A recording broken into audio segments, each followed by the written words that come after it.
Good morning, everybody. Today is day 10, 24th of March. Tonight we're officially going to be going into lockdown. We're still in late stage 3, but level 4 comes in tonight. This is a review of the last 24 hours. So what has happened? Everything is going so fast, bam, bam, bam, bam, bam. Everybody's kind of like racing around, trying to get their heads wrapped around this, and trying to prepare really for what's going on.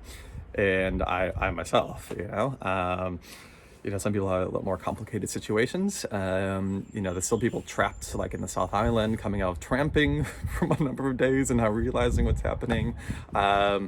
Or people like others I know that are living in their van, where they're going to stay, how long it's going to be, preparing power, looking at bathroom facilities, all of those sorts of things.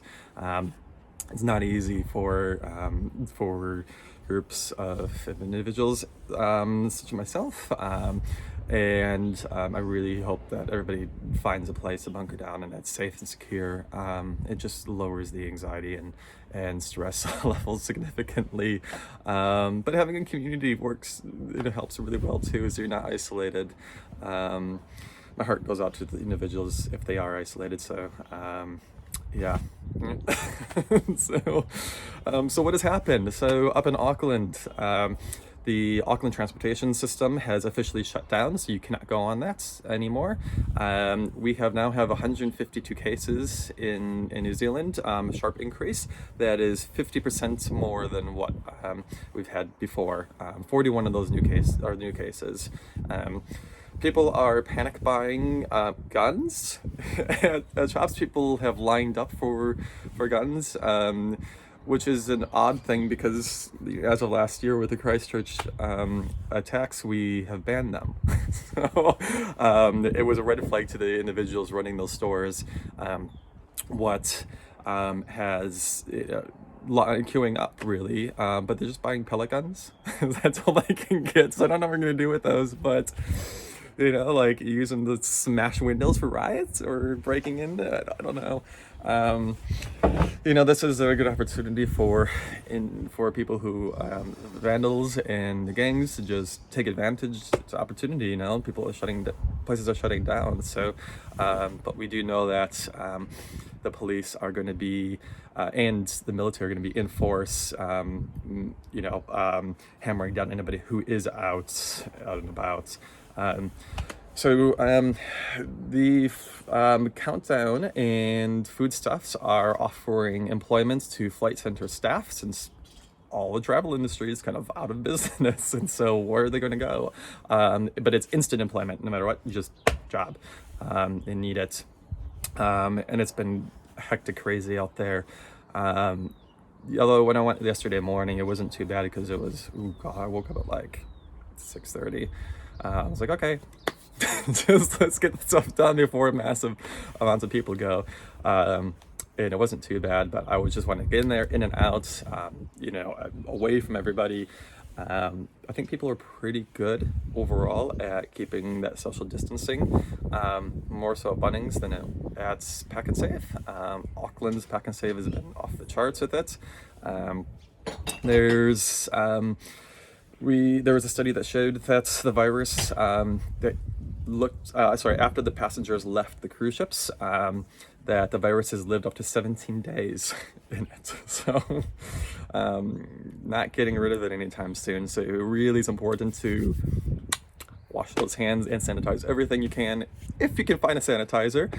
I still haven't, so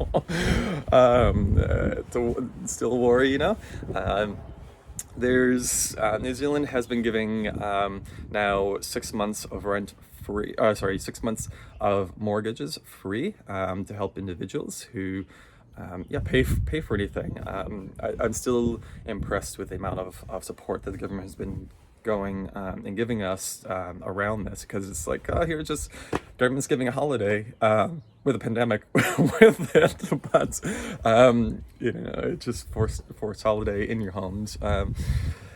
but yeah, hard.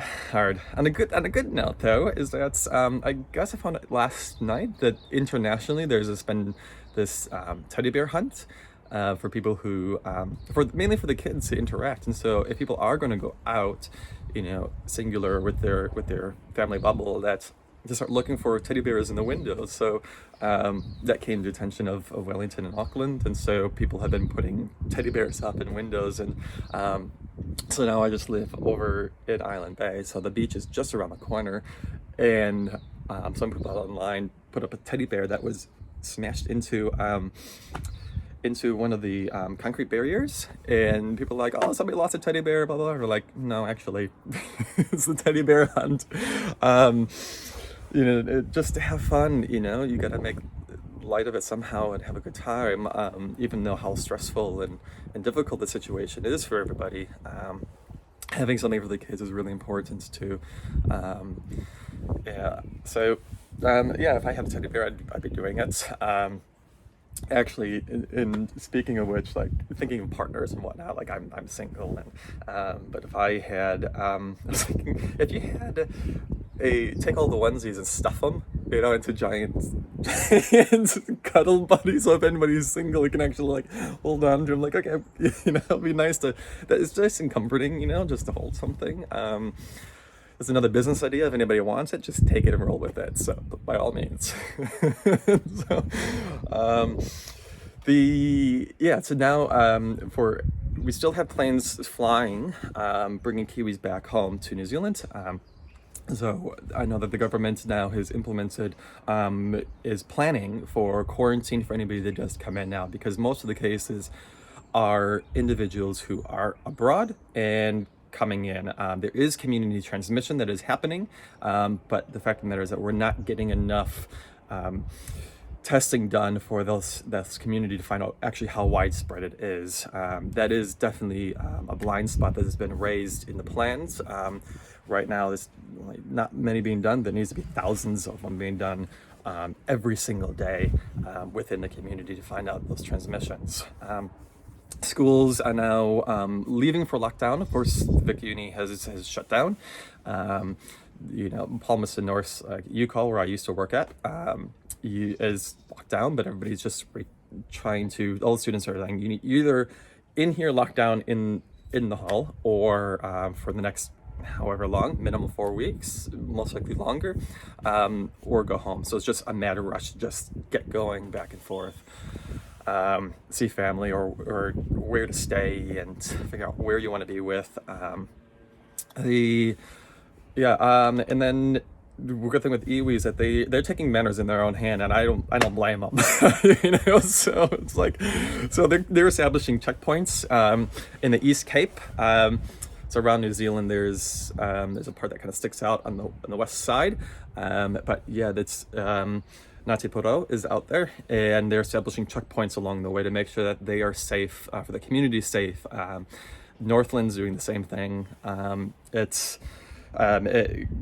Maori are particularly vulnerable because for a variety of reasons of lack of support from government in various areas, and they gotta look after their own. I don't blame them. It makes sense to protect the communities. Really is what matters. So good on them for that. I fully support this. And in general, the polls are showing that New Zealand definitely supports the stringent measures that's happening. So, but it is probably going to go for longer, and it's preparing for that. So, so how am I experiencing this? I am now settled. It's nice, being brought into a household and invited me in, and so there's a community. There's this. Look at this. This is, green space. My van's just parked around the corner, in the driveway for safety and security. I have power in there now. I have bathrooms. I can work from here. I don't have to be running around everywhere. The beach is just around the corner. We can still kind of go out singular, 2 spaces, so it's just nice to get out. I'm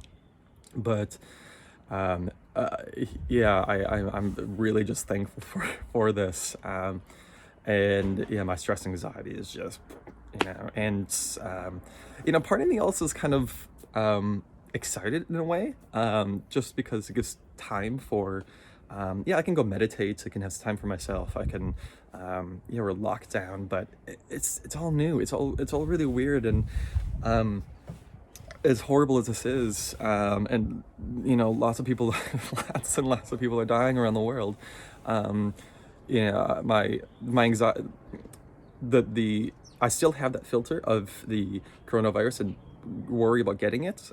It is there, but I guess that comfort for safety, security is also there, but it can also be a false sense of security too. I think we need to be really aware of that, to not let our guards down, because of community transmission. So being vigilant aware. I know we are going to be looking at having just one person go to the grocery store. It makes a difference, so you don't have too many people interacting. I work in grocery, and I personally I don't feel comfortable working in that space, and trying to get out of that, but in minimizing, because if something happens, then I can bring it back to the flat that I'm in, and it's not.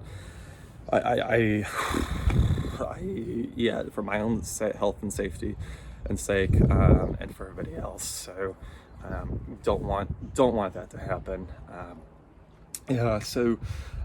But yeah, time for creativity. I can actually meditate, do some yoga, do workouts. I brought all my board games. I have a whole collection of board games, and so I can there's opportunities, whether I play by myself or not, I'll show that. Do some gardening.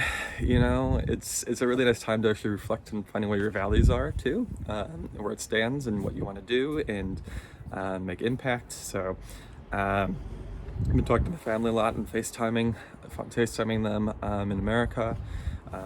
Brother lives in Phoenix. My parents live in Milwaukee, Wisconsin. My little sister lives in Wyoming, middle of nowhere, and my other sister lives near Hamilton, but on a farm. So we're kind of all spread out, really, but just hunkering down and doing the best we can. So anyway, I hope you guys have a good day. Do what you need to look after your self-care for your mental well-being, and practice that. And until later, have a good day.